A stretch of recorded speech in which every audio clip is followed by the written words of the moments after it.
안녕하세요. 저는 아들과 귀여운 손녀가 함께 살고 있는 할머니입니다. 제가 집에 혼자 있는 시간이 많아서 이것저것 찾아보다가 이곳을 알게 된 후부터는 여기에 올라오는 사연들을 자주 듣곤 했는데요. 청취자였던 제가 사연의 주인공이 될 거라곤 상상도 하지 못했어요. 이곳은 정말 다양한 주제의 이야기들이 많더라고요. 부부 사이에 있었던 이야기도 있고 시댁과 며느리 사이에 있었던 이야기도 있고요. 저는 며느리와 있었던 일에 대해 이야기해보려고 하는데요. 그때 일만 생각하면 아직도 아들에게 미안하다는 마음뿐이에요. 아들이 저 때문에 며느리와 이혼을 하게 된 것 같다는 생각이 들었거든요. 이런 얘기 어디에도 해본 적 없었는데 여기는 익명이라고 하니 용기를 내어 사연을 보내보려고 합니다. 제 사연은 불과 몇 달 전에 일어났던 일이에요. 저는 어머니께서 저를 낳다가 세상을 떠났어서 어머니의 정을 느껴본 적이 한 번도 없었어요. 아버지께서도 평생 여자는 저희 어머니만 바라보셨기 때문에 재혼도 하지 않으셨거든요. 그래서 저는 결혼할 때까지 홀아버지 밑에서 자랐었어요. 만약 제가 결혼하게 된다면 자식들에게 좋은 어머니가 되어줘야겠다는 생각을 항상 하고 있었어요. 그렇게 남편을 만나서 아들을 낳고 제가 못 받아봤던 어머니의 사랑을 아들에게 아낌없이 줬었죠. 아들은 저희의 사랑을 받고 자라서 그런지 누구보다 당당하고 씩씩하게 잘 자라주었어요. 그렇게 아들이 20살이 되던 해에 성인이 된 기념으로 가족여행을 가게 되었는데요. 저와 아들은 이 여행이 남편과의 마지막 이별 여행이 될 거라곤 상상도 못했죠. 저희는 신나게 잘 놀았고 집으로 돌아오는 길에 눈이 많이 왔는데 그때 사고를 당하게 되었어요. 그런데 사고 날 때 남편이 저희 지키겠다고 자기 쪽으로 핸들을 꺾어버린 거예요. 그래서 남편이 타고 있던 앞좌석이 많이 망가졌고 아들과 제가 타고 있던 뒷좌석은 아무 피해가 없었죠. 남편은 그 자리에서 세상을 떠나고 저와 아들은 타박상만 입고 살아있었어요. 저는 사고로 남편을 잃은 이후로 한동안은 정신을 차릴 수가 없었어요.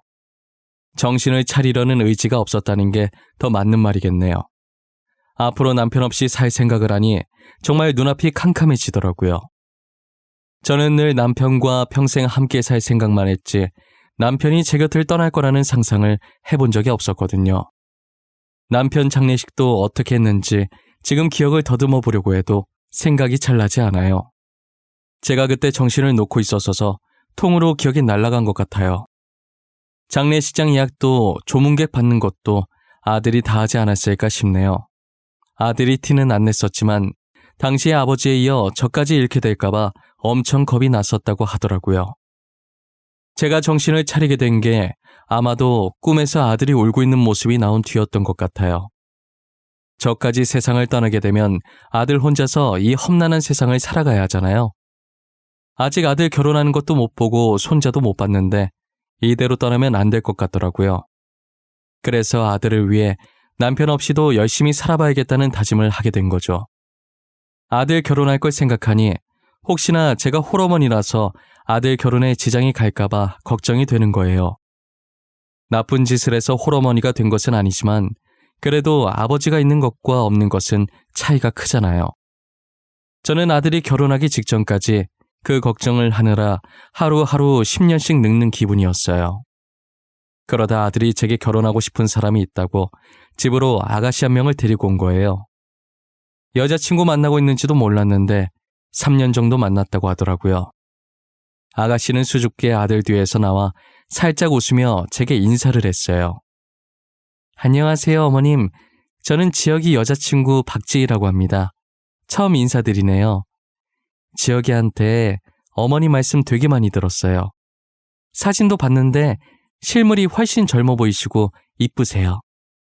어머, 그래요? 고마워요. 요즘에 같지 않게 말을 어쩜 이렇게 이쁘게 할까? 아들, 우리 아들한테 이렇게 이쁜 여자친구가 있었어? 여자친구가 있으면 진작 말을 하지 그랬어. 확실히 결혼하고 싶은 사람이 생기면 그때 말하고 싶어서 미루다 보니 그렇게 됐어요. 이해해 주세요, 어머니. 아들, 확실한 거 좋아하잖아요. 그치, 맞지. 지아비를 쏙 빼닮아서 확실한 거 아니면 안 하지. 잘 왔어. 마침 저녁 하려던 참인데 저녁 먹고 가요. 시간 괜찮죠? 내 음식이 입맛에 잘 맞을지 모르겠네. 걱정과는 달리 다행히도 아들은 참하고 착한 며느리를 데리고 왔더라고요. 저는 제 주변에 결혼하고 변하는 며느리를 많이 봐서 끝까지 의심의 끈을 놓지 않았었어요. 그런데 며느리는 다른 집 며느리들과 다르게 결혼하고 시어머니와 함께 살기 불편하고 힘들 텐데도 퇴근 후에 혼자서 집안일까지 다 하고 제게 무척이나 싹싹하게 대하더라고요. 저도 그런 며느리의 모습을 보고 가식은 아니구나 싶어서 마음을 열게 되었어요. 며느리와 저는 빠르게 가까워졌고 다른 사람이 보면 친모녀지간이라고 착각할 만큼 친하게 지냈었어요. 호칭도 저는 며느리에게 딸이라고 했고 며느리는 제게 엄마라고 했었죠. 아들이 질투를 느낄 만큼 둘이서 쇼핑도 가고 맛있는 것도 자주 먹으러 다녔었어요. 자주 가는 가게 사장님은 저희가 친모녀인 줄 알고 엄마랑 딸이 보기 좋다고 칭찬까지 해주시더라고요. 저희는 딱히 부정하지 않고 보기 좋아 보이냐고 감사하다고 웃으면서 맞받아치곤 했어요. 며느리가 저와 이렇게 가깝게 지내게 된 게 자신의 어머니에게는 느껴지지 않는 정이 저한테 느껴졌대요. 한날은 며느리가 제게 안사돈과 자신에 대해서 이야기해 주더라고요. 어머님, 제가 그이랑 어머님께 말 못한 게 하나 있는데요. 사실 저희 어머니 말이에요. 제 친어머니가 아니세요. 아빠랑 몇 년 전에 재혼하신 분이세요. 그러니? 난 전혀 몰랐어. 안사돈께서 너를 엄청 챙기시길래 당연히 친딸인 줄 알았지. 전혀 눈치 못 채고 있었어. 비밀로 하려던 것 같은데 나한테 말해도 되는 거야? 어머님은 괜찮을 것 같아요. 대신 남편한텐 비밀이에요. 아셨죠? 아직은 말하고 싶지 않아요. 지금 남편이 새어머니랑 잘 지내고 있는데 괜히 저 때문에 어색해지는 거 싫어요. 그랬구나. 나도 너한테 들은 말 아들에게 말 안 하마. 너도 그동안 혼자서 많이 힘들었겠구나. 얼마나 마음이 무거웠겠어. 지금 나한테 말하는 것도 쉽지 않았을 텐데. 알고 보니 안사돈이 며느리를 낳아주신 친모가 아니라 몇 년 전에 재혼한 계모라고 하더라고요. 며느리랑 친해지려고 노력은 하는 것 같은데 진심이 보이지 않아서 마음을 쉽게 못 열었다고 하는 거예요. 제게는 잘 나오는 엄마 소리도 안사돈한테는 아직 한 번도 하지 못했다고 하더라고요. 그런 속사정이 있는지 몰랐는데 며느리를 보니 어릴 때 저를 보는 것 같아서 참 안쓰러웠어요. 그 이야기를 듣고 제가 더 잘해줘야겠다는 생각이 들었죠. 아들이 결혼한 지 2년 만에 드디어 며느리가 임신을 했다는 소식을 듣게 됐어요. 그런데 임신 소식에 누구보다 기뻐해야 할 며느리가 안색이 많이 좋지 않더라고요. 저는 혹시라도 며느리가 어디 아픈 게 아닌지 걱정이 됐어요. 아가, 이렇게 좋은 날 표정이 왜 그래? 어디 아픈 곳이라도 있는 거야? 아들아, 며느라기 데리고 병원 다시 가봐야 하는 것 아니니? 아니에요, 어머님. 저 아픈 곳 없어요. 그냥 조금 걱정이 돼서 그래요. 뱃속의 아가가 아들이 아니면 어쩌나 싶은 생각이 들어서 미리부터 걱정이 되네요. 난 또 뭐라고. 아들이든 딸이든 뭐가 중요해. 성별이 어떻든 똑같이 내 핏줄인걸. 나는 그런 거 안 따지는데 설마 너가 아들, 딸 따지고 그러니? 아휴, 그런 거 아니에요. 혹시나 어머님께서 아들 원하고 계실까봐 그런 거였어요. 사실 저는 딸을 더 낳고 싶었거든요. 아무래도 같은 여자니까 나중에 말이 잘 통할 것 같아서요. 그래, 나도 손자보다 손녀가 좋더라. 옆집도 손녀 낳았는데 얼마나 애교가 많던지. 요즘은 손녀가 대세라더라고. 옆집 손녀 보니까 그 이유를 딱 알겠어. 며느리는 손자가 아니면 어떠냐고 걱정했지만 저는 손자든 손녀든 아무 상관이 없었어요. 지금이 조선시대도 아니고 요즘 누가 아들, 딸 가리나요? 그저 아이가 무사히 태어나주고 며느리가 몸 조심히 아이를 낳기만을 바라고 있었죠. 아무래도 저희 어머니가 저를 낳다가 돌아가셨다 보니 저는 온통 며느리 걱정뿐이었어요. 일정 기간이 지나면 아이 성별을 알 수 있어서 저희는 미리 손녀가 태어날 거라는 걸 알게 되었어요. 뱃속에서부터 효녀인 건지 입덧도 없었고 새벽에 움직이거나 발로 차지도 않았다더라고요. 어느 정도였냐면 너무 조용해서 아이가 혹시 죽은 게 아닐까 잠깐 의심을 했을 정도로 얌전했대요. 뱃속에서도 얌전했던 손녀는 태어나서도 밤낮 잘 지키면서 잤고 잘 울기는 했지만 그만큼 금방 그치고 그마저도 밥 때나 기저귀 갈 때 잠깐이지 그거 아니면 잘 울지도 않았었어요. 손녀가 얌전한 덕분에 저는 혼자서 애를 보고 아들네는 데이트를 자주 보냈었어요. 그러다 보니 자연스럽게 저는 손녀와 있는 시간이 많아졌고 손녀도 크면 클수록 며느리보단 저를 더 많이 찾았죠.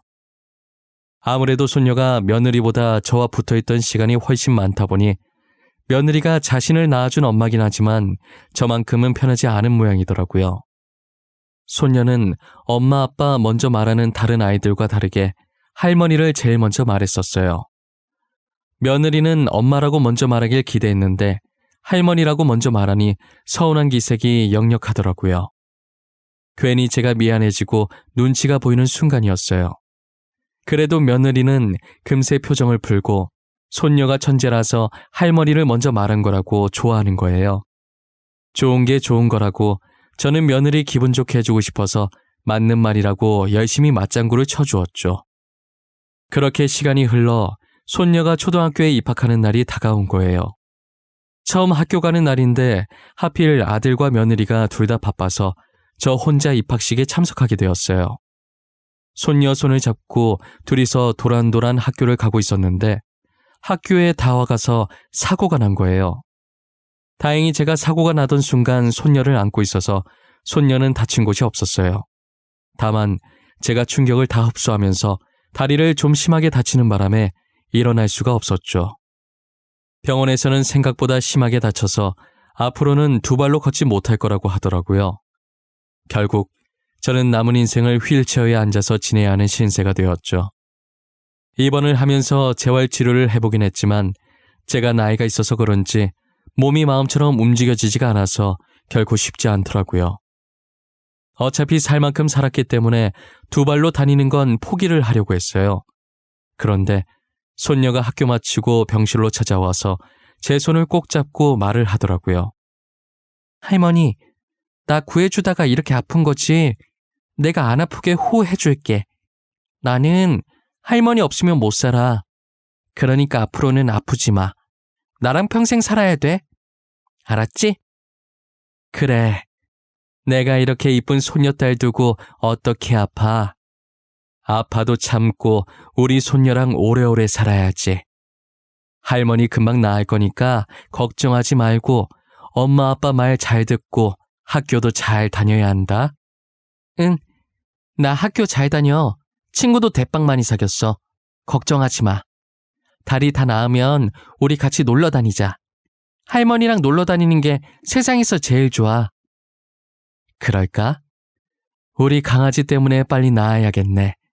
할머니 열심히 치료받고 얼른 나을게. 할머니 다리 괜찮아지면 손잡고 소풍 갈까? 가고 싶은 곳 있으면 생각해놔. 저는 손녀의 한마디 말에 다시 힘을 내보기로 했어요. 그런데 며느리가 점점 저를 대하는 태도가 변하기 시작하는 거예요. 처음엔 병간호를 잘해주는 것 같다가도 얼마 지나지 않아 저를 돌봐줄 간병인을 고용했더라고요. 그래도 누군가 돌봐주는 사람이 없는 것보다는 나아서 아무 말 하지 않았었어요. 며느리는 간병인을 고용한 뒤부터 제 병실에 잘 오지 않았어요. 저는 괜히 스트레스 받기 싫어서 회사가 바빠서 어쩔 수 없이 못 오는 걸로 생각하기로 했죠. 제가 퇴원을 한 뒤에 저를 돌봐줄 사람이 없어서 며느리가 단기간 휴직계를 냈더라고요. 어디서부터 잘못된 건지는 몰라도 며느리는 저를 없는 사람 취급하기 시작했어요. 가족들이 없을 땐 밥도 안 차려줘서 저는 점심을 늘 굶었다고 생각하면 돼요. 배고파도 제가 일어나서 요리를 할 수 없는 노릇이니 참고 있을 수밖에 없었죠. 며느리가 밥 안 차려주는 건 약과였어요. 밥이야 점심 잠깐 참고 아들 퇴근하면 같이 저녁을 먹을 수 있는 거니까 괜찮았는데 저를 전염병 환자 취급하면서 손녀가 제 옆으로 오려고 하면 못 가게 막더라고요. 밥 안 주는 것보다 손녀 가까이 못 가게 하는 게 더 서러웠어요. 손녀는 영문도 모른 채 저한테 오겠다고 떼쓰고 며느리는 막고 있고 난리였죠. 저희 아들은 아무것도 모르고 제가 가뜩이나 다리 다쳐서 속상한데 손녀 때문에 더 힘들까봐 제 눈치를 보면서 손녀를 안고 방 안으로 들어가더라고요. 그런 생활이 계속되다 보니 정말 한동안은 서러움의 연속이었던 것 같아요. 저는 손녀를 구하다가 다친 것뿐인데 뭘 그렇게 잘못한 건지 모르겠고 자기 자식 지켜줘서 감사하다는 소리는 못할 망정 저러고 있으니 너무 서운했죠. 며느리한테 감사하다는 말 들으려고 손녀를 구한 것은 아니었지만 사람 대우를 안 하니 너무 화가 났어요. 처음부터 그런 사람이었다면 원래 그런 사람이니까 싶어서 아무 생각이 안 들 텐데 남이 봐도 친모녀 같은 사이로 지내다 한순간에 저렇게 돌변하니 저만 미칠 지경이더라고요. 그렇다고 이 사실을 아들에게 말해봤자 괜히 부부싸움만 날 것 같아서 말을 하지도 못했죠. 혼자 끙끙 앓으면서 매일 방에만 틀어박혀서 눈물을 흘릴 때가 많았어요. 이 나이 먹고 이렇게 살아야 하나 제 자신이 너무 한심하기도 했어요.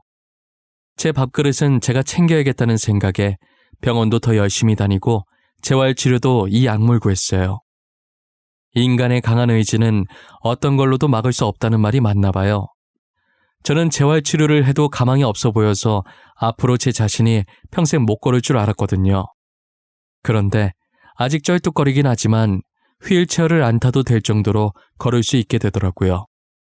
조금만 더 하면 괜찮아질 것 같은 희망이 보였었죠. 손녀와 함께 놀러 다닐 생각에 벌써부터 들떠 있었죠. 절뚝거리며 걸을 수는 있어도 오래 서 있지는 못해서 요리할 정도는 아니었어요. 그래서 한날은 저녁이 너무 길게 느껴지고 그날따라 배도 엄청 고픈 거예요. 저는 배고픔을 잊어보려고 낮잠을 자고 있었는데 제가 자는 사이 손녀가 학교를 마치고 집에 일찍 와 있었나 봐요. 자고 일어났더니 손녀와 며느리가 이야기를 하고 있는 소리가 들리더라고요. 그런데 늘 조곤조곤하던 손녀가 평상시와 다르게 되게 큰 소리로 따지고 있는 듯이 말하고 있는 거예요. 점점 커지는 손녀 목소리에 무슨 일인가 싶어서 나가봤더니 며느리랑 손녀가 싸우고 있더라고요. 엄마는 어른이 돼서 왜 그렇게 이야기해? 내가 친구들한테 엄마 얘기하고 다니면 좋겠어? 엄마도 내가 그러고 다니면 기분 나쁠 거 아니야. 안 그래? 그렇다고 엄마 팔을 그렇게 세게 꼬집어? 그건 어디서 배워먹은 버릇이야. 내가 너 그렇게 가르쳤어? 네 할머니가 그렇게 가르치디? 할머니는 나한테 나쁜 거 안 가르치거든? 엄마도 화나면 나한테 그렇게 하잖아. 그래서 나도 엄마 나쁜 버릇 고치려고 꼬집었어. 왜? 안 돼? 엄마는 되고 나는 안 돼? 당연히 안 되지. 어떤 어린애가 어른 팔을 꼬집어? 그것도 자기 엄마를. 너 그거 되게 잘못된 행동이야. 알아? 엄마도 다른 사람한테 남 욕하는 거 되게 나쁜 행동이야. 맨날 친구한테 할머니 욕하잖아. 우리 할머니 욕먹을 짓 한 거 없는데 왜 욕먹어야 되는데? 엄마는 학교에서 남 욕하지 말라고 안 배웠어? 알고 보니 며느리가 친구랑 통화하면서 제 험담을 좀 했던 것 같더라고요. 그걸 들은 손녀가 저 대신 화를 내주고 있었던 거죠. 손녀 하는 얘기 들어보니까 며느리가 제 험담을 한 게 한두 번이 아니었던 것 같았어요. 결국 며느리와 싸우다 울분이 찼는지 손녀가 말하다가 울기 시작하더라고요. 제가 손녀를 달래주려고 다가오자 며느리가 저를 째려보는 거예요. 마치 저 때문이라는 듯 저를 원망한다는 듯한 표정을 하고서요. 저는 일단 울고 있는 손녀를 달래서 제 방으로 데리고 들어왔어요. 손녀는 제 방에 들어오자마자 저를 안고 뭐가 그렇게 서러운지 숨이 넘어갈 듯 우는 거예요.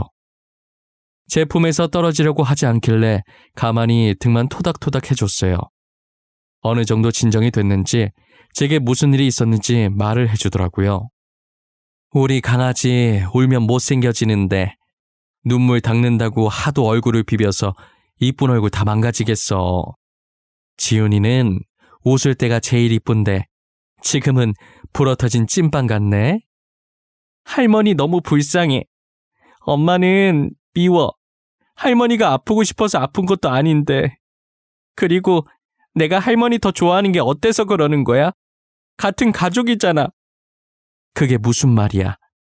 누가 너한테 뭐라고 해? 혹시 너네 엄마가 자기보다 나를 더 좋아해서 싫대? 응, 엄마가 싫대. 짜증난대. 내가 처음 말할 때 엄마라고 안 하고 할머니라고 해서 싫고, 할머니 병원에 있을 때 내가 맨날 할머니만 찾아서 싫대. 할머니라는 단어 쓰지 말래. 며느리가 저를 그토록 미워했던 이유를 이제야 알 것 같았어요. 제가 병원 입원했을 때부터 며느리가 변하기 시작했었는데 손녀 말 들어보니 시기도 비슷하게 딱 들어맞더라고요. 자신은 딸을 너무 사랑하는데 딸은 저만 찾고 있으니 질투심에 더욱 그랬던 것 같아요. 제가 미워지기 시작하니까 이제 제 행동 하나하나가 다 미워 보이고 안 이꾸어 보였던 거죠. 그래서 손녀와 저를 떨어뜨려 놓으려고 일부러 그랬던 거예요. 하지만 떨어뜨리려고 하면 할수록 손녀가 저를 찾는 게 심해지고 며느리는 며느리대로 스트레스 받고 그러다 보니 이 지경까지 오게 된 것 같아요. 근데 며느리가 어린 손녀 있는 앞에서 자기 친구한테 제 흉을 심하게 보긴 했더라고요. 자기한테서 손녀 뺏으려고 일부러 사고 내서 지켜준 척한 거 아니냐느니 손녀한테 동정표 얻으려고 움직일 수 있으면서 휠체어 타고 다닌 거라느니 막말을 많이 했었어요. 그야말로 며느리는 비뚤어진 모성애의 표본이었죠. 아무리 질투가 났다지만 이제 겨우 초등학교 들어간 어린 손녀 앞에서 어떻게 그런 막말을 퍼부을 수 있단 말입니까? 솔직히 마음 같아선 그 소리를 듣고 며느리와 한바탕 하고 싶었지만 가정의 평화를 위해서 제가 참으려고 했어요. 괜히 말 꺼냈다가 아들이 상처받을 것이 분명했고 아들 성격에 바로 이혼 도장 찍을 게 뻔했거든요. 저 하나 때문에 손녀를 엄마나 아빠 없는 아이로 만들고 싶지 않았어요. 그런데 손녀는 제 생각과는 많이 달랐던 모양이에요. 다 같이 저녁을 먹고 있는데 아들에게 오늘 있었던 일을 이야기하더라고요. 그동안 손녀가 제 험담을 많이 듣고 있었는데 제가 상처받을까봐 말을 안 꺼내다가 제가 모든 것을 알게 되니까 이왕 알게 된 거 아들한테까지 말을 한 것이죠. 아들은 밥을 먹다가 손녀의 말에 표정이 굳어져서 국을 뜨던 숟가락을 탁 하고 식탁에 놓더라고요. 와중에 손녀는 국이 자기 옷이랑 얼굴에 튀었다고 아들에게 짜증을 내고 있었고 아들은 손녀가 짜증내든 말든 아랑곳하지 않고 며느리를 째려보다시피 쳐다보고 있었어요. 식사 자리는 한순간에 얼음장 같은 분위기가 됐고 며느리는 어쩔 줄 몰라서 아무 말 없이 눈만 이리저리 굴리고 있더라고요. 당신이 한번 말해봐. 지금 지윤이가 나한테 한 말이 다 맞아? 사실이야? 사실인지 아닌지 입이 있으면 말을 해보라고. 진짜 맞아? 그게 여보 나는 진짜 지윤이를 너무 사랑해서 그랬어. 지윤이가 나만 봤으면 좋겠는데 계속 어머님만 찾잖아. 그래서 나도 모르게 그랬어. 당신 지금 그걸 변명이라고 하고 있는 거야? 지훈이가 어머니만 찾아서 그랬다고? 어떻게 고작 그런 이유로 어머니를 그런 식으로 말하고 다닐 수 있어? 난 내 딸을 너무 사랑한 죄밖에 없어. 엄마가 딸을 사랑하는 건 당연한 거잖아. 당신은 모성애 같은 거 죽었다 깨어나도 모를 거야. 모성애라 포장하려고 하지 마. 그거 모성애 아니야. 그게 어떻게 모성애야. 잘못된 집착이지. 당신이 하는 거 집착이라고. 아니나 다를까 아들 부부는 저와 손녀가 보는 앞에서 부부싸움을 하게 되었고 아들은 무섭게 며느리를 쏘아붙이기 시작하더라고요. 며느리는 곧 죽어도 제게 미안하다는 말을 하지 않았고 자신이 한 행동을 모성애라고 치부하더라고요. 결국 아들의 입에선 이혼이라는 단어까지 나오게 됐죠. 그만하자. 나는 어머니랑 따로 살 마음도 없고 너도 어머니한테 미안한 마음이 전혀 없는 것 같아 보이니까 더 이상 이렇게 같이 살 수는 없을 것 같네. 이혼해 우리. 이혼하자고? 싫어. 내가 왜 이혼을 해? 나 당신도 지훈이도 너무 사랑해. 우리 분가만 하면 다시 예전처럼 행복해질 수 있어. 그런데 이혼을 왜 해? 미안한데 지훈이도 어머니 많이 좋아하고 나도 분가할 마음이 전혀 없어. 그러니 어머니께 사과를 하던지 이혼을 하던지 둘 중에 선택을 해. 내가 잘못한 게 없는데 어머니한테 왜 사과를 해? 내가 대놓고 어머니한테 막말한 적도 없잖아. 내가 뭘 그렇게 잘못했는데? 대놓고 한 말이 아니면 잘못 아니라는 거야? 그럼 나도 다른 사람한테 당신 욕하고 다녀도 돼? 당신이랑 똑같이 그렇게 행동하고 다녀도 되냐고. 아니잖아. 당신도 내가 그러면 기분 나쁘잖아. 며느리가 반성할 마음이 전혀 없어 보이자 아들은 한숨을 쉬더니 고개를 좌우로 흔들더라고요. 아들은 며느리가 제게 사과 한마디만 했어도 이혼까지는 안 하려고 했을 거예요. 끝까지 사과를 안 하려고 하니 이혼밖에 답이 없다는 생각을 한 거죠. 아들은 손녀에게 엄마 아빠 따로 살게 되면 누구랑 살고 싶은지 물었어요. 손녀는 망설임도 없이 엄마랑은 안 살고 싶다고 말하더라고요. 손녀의 대답을 듣고 며느리는 바닥에 주저앉아서 대성통곡을 했어요. 결국 아들 부부는 합의 이혼을 하게 되었고 현재 손녀는 저희와 함께 살고 있어요. 아무래도 며느리가 손녀를 낳아준 친엄마니 따로 손녀를 만나는 것에 크게 관여하지 않았어요. 오히려 손녀가 며느리를 만나는 게 불편한지 계속 피하려고 하더라고요. 한날은 제가 손녀를 붙잡고 1시간 동안 얘기했던 것 같아요. 엄마가 딸을 너무 사랑해서 그랬던 거라고, 그러니 엄마가 만나자고 하면 만나주라고 타일렀죠. 못 본 사이 며느리가 많이 헬쑥해졌더라고요. 한때 제게 사람 취급도 안 하고 모진 말을 내뱉었던 며느리긴 하지만 마음고생을 많이 한 것 같아 보여서 마음이 너무 안 좋았어요. 만약 시간을 돌릴 수만 있다면 손녀가 태어나던 순간으로 돌리고 싶어요. 그때로 돌아간다면 손녀와 며느리가 함께 할 수 있는 시간을 많이 만들어주고 싶어요. 그랬다면 아들 부부가 이렇게까지 되진 않았겠죠. 손녀가 며느리에게 따질 때부터 알아보셨겠지만 여전히 똑부러지고 씩씩하게 잘 자라주고 있어요. 그때나 지금이나 변하지 않고 든든히 제 옆을 지켜주고 언제나 제 편이었죠.